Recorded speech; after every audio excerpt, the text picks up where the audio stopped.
પાલિકાએ ₹4000નો દંડ વસૂલ્યો। સંતરામપુરમાં 85 કિલો પ્રતિબંધિત પ્લાસ્ટિકની થેલીઓ જપ્ત કરાઈ।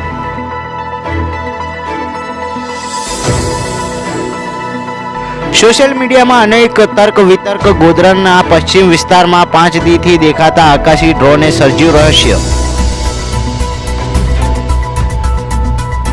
મહિલાનો આબાદ બચાવ। હાલોલ નર્મદા કેનાલમાં મહિલા પુત્ર સાથે કૂદી ગઈ, બાળકનું મોત।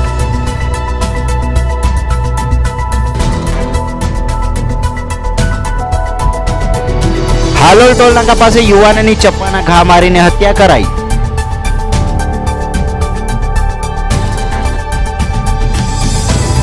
ગોધરામાં 1 ઇંચ વરસાદમાં જ પાણી ભરાયા। વીરપુરમાં 4 ઇંચ થતા ખેતરો જળબંબાકાર।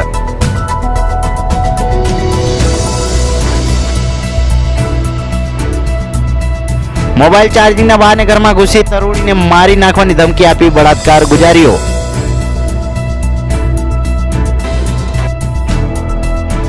સંતરામપુર માનગઢ ધામ ખાતે વિરાટ ધર્મસભામાં લોકો ઉમટ્યા। આઝાદી કા અમૃત મહોત્સવને લઈને આયોજન કરાયું।